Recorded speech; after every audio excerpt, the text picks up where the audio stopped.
Hey guys, Brian delivers you the goods here. I'm returning to you officially to finish out the worst albums of 2023 video.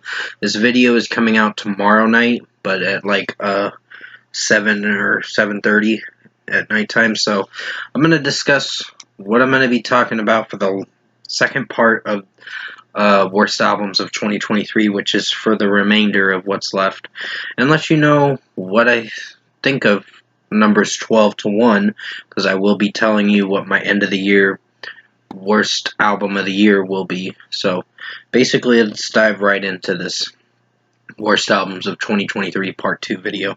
Now, I left off at the Jason Aldean Highway Desperado album. This one, I'm going to start with number 12. So at number 12 is Code Orange with The Above. I think this album sucked big time. This is one of their worst albums to date.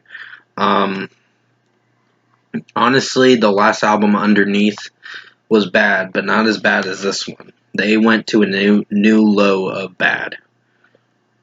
Like, Take Shape featuring Billy Corgan was one of the worst songs, but when Reba was singing Mirror, I was really let down by that track. That was one of the worst songs I've heard from that album. Her vocals did not match with the track, and it just didn't. This song didn't do it for me personally. I was just like, this is cringe. So, basically, Code Orange made it at my number 12 spot. They did not make it in the top 10, but they're in the top 20. So, or top 15, I guess you could say, to be technical. So, number 12 is Code Orange with The Above. And number 11 is Olivia Rodrigo. Sorry if I slurred with my wording. With Guts. This is a horrible album. Bad Idea Right was one of the worst songs, but there were some other bad songs during the listen of this album. I think I have the album written down somewhere, with me reviewing it on September 8th. I was really disappointed with that record. Lacey was Ballad of a Homeschool Girl was disappointing. Get Him Back. That is the one I really hated. But Bad Idea was the worst. Bad Idea Right was one of the worst songs. All American Bitch is just stupid. It's juvenile, and it just doesn't work with this track. So, overall, at number 11 is Olivia Rodrigo with Guts. The only song I could praise is probably Vampire. That was the only song I actually found to enjoy through this album. Everything else sucked. It was like decent, average, okay, and pretty bad. Disappointing and pretty bad. So basically, Vampire was the only outstanding track through this god awful album. So basically, at number 11, Olivia Rodrigo with Guts. At number 10, and this is a good one, Avenged Sevenfold with Life is But a Dream. This album was awful. This is one of the worst albums I've heard in 2023. I think M Shadows' vocals did not match up with how. I know he had like damaged vocals, like he damaged his vocals and he had to get vocal surgery, and that's why he couldn't sing to his potential, and that I can understand. But when you want to make an album, another Avenged Sevenfold album, you got to give it your all, M Shadows. You got to really step it up a little bit. I mean, you tried with certain tracks, but overall, this album didn't do it. The production is bad. The way the song structure sounds is bad. And We Love You was one of the worst tracks. This one didn't do it. But overall, this album didn't do it either. So this was a god-awful album. The only song I did try to enjoy was Cosmic. The beginning was iffy. It was hit or miss. But it's a decent track. It's not great, but it's decent. So at number 10 is Avenged Sevenfold with Life is But a Dream, one of the worst albums this year, and it is in my top 10. Number 9 is Travis Scott with Utopia. Fiend is one of the worst songs for this album. There were some other tracks I tried getting into with this, but I couldn't because this album was atrocious and hot garbage. So, fuck this album. Fuck you, Travis Scott. I know about the whole San Antonio thing, that San Antonio tragedy, Because I think he wasn't a... Well, I think it was also the venues at fault too, but Travis Scott didn't look apologetic when he was getting the crowd riled up, and it killed a lot of people. So with that, I think he was at fault, and the venue was at fault too. So both parties were at fault, except for the crowd. The crowd didn't know, but still, he incited that shit to happen for one song so people could get excited for. And it's like, that's sad, honestly, because, yeah. But still, Travis Scott Utopia was garbage. I couldn't stand this album, and I found myself hating it. So at number 9 is Travis Scott with Utopia. Number 8 is Owl City with Coco Moon. This album was awful. It is worse than the Travis Scott album. I will tell you that. I think Adam Young's vocals are... It's just the production in this album. It sounds childish and cringy. And very cheesy, too, and corny. Like, the songs don't connect, in my opinion. I mean, one song it tried, but other than that, I think it was the second song on the album. But Adam Check Please was awful. There was another single that was pretty awful that came out earlier this year. But Adam Check Please was bad, and that's why I titled it Adam Cringy.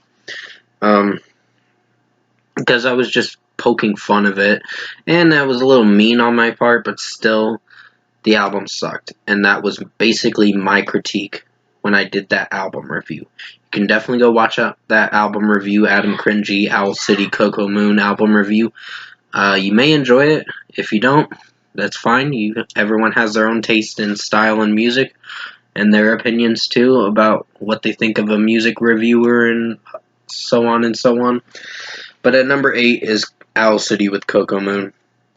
At number 7 is Drake with For All the Dogs. This album was awful. I couldn't really stand this album. And Drake still sounds cringy with his grandpa rapping style of rapping. And the fast-paced rapping gets annoying too with him. It doesn't work and doesn't execute. This album really hit the mark of cringe. So at number 7 is Drake with For All the Dogs. Number 6 is Puddle of Mudd with Ubiquitous. This album didn't do it. Cash and Cobain, what the fuck is that track? And there were some other tracks on this album, like My Baby, didn't do it. That was disappointing, but there was pretty much some awful tracks. And West's vocals, he just doesn't have it anymore. And the songwriting is awful through this whole album. So overall, at number 6, Puddle of Mudd with Ubiquitous. Number 5 is Lil Uzi Vert with Pink Tape. Fuck this album. Majority of the tracks are awful. And it is in my top 5, of course, because I deemed it to be in my top 5.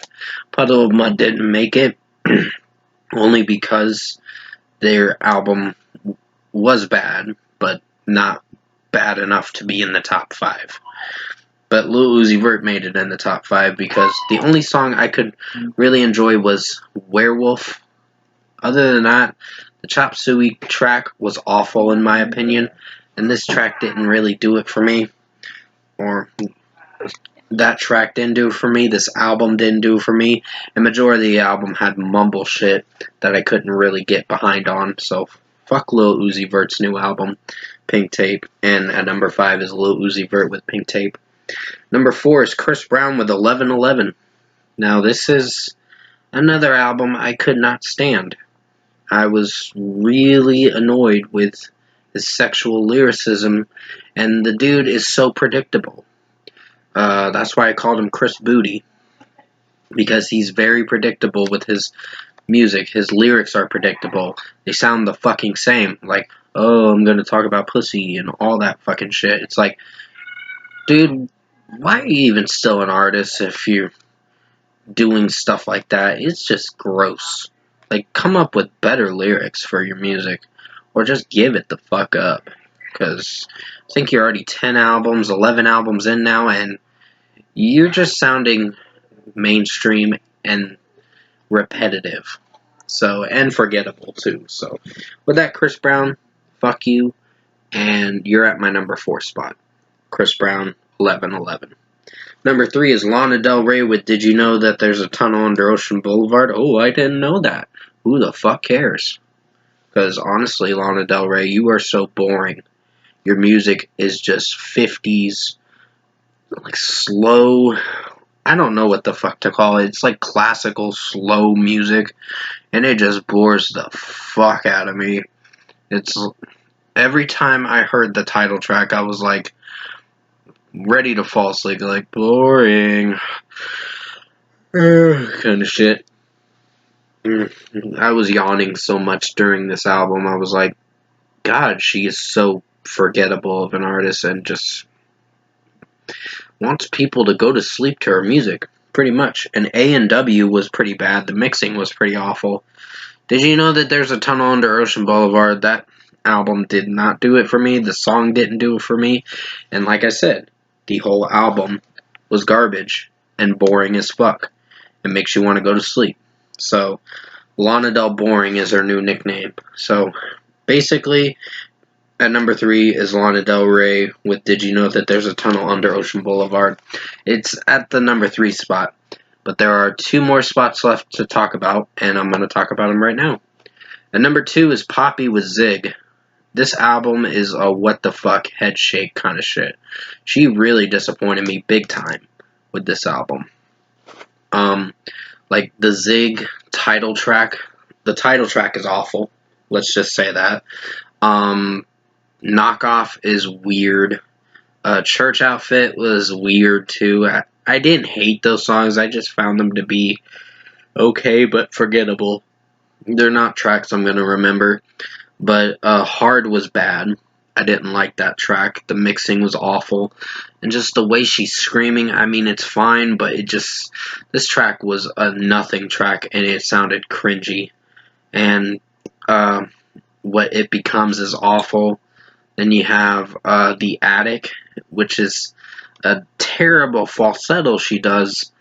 Motorbike is a terrible song, and the last track is pretty awful, too.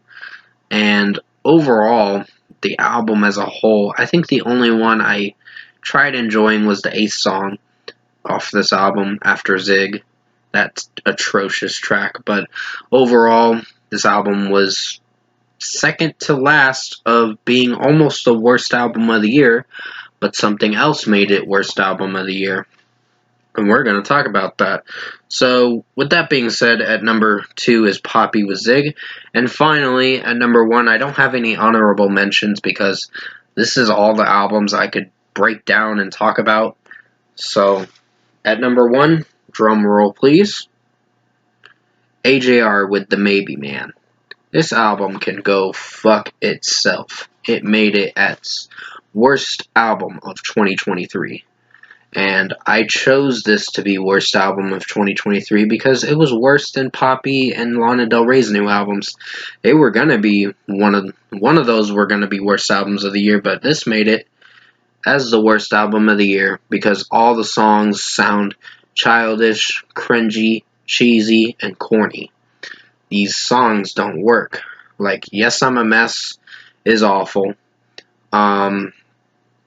God is Really Real. I mean, the opening verse and the chorus is alright, but when it gets into the second verse, that's where Jack loses me with his lyrics, his songwriting and all that. It just gets all fucked up and messed up. It's like, can you even write a song? Like, I mean, I can write songs, but to be honest, when I did it, I didn't do very well.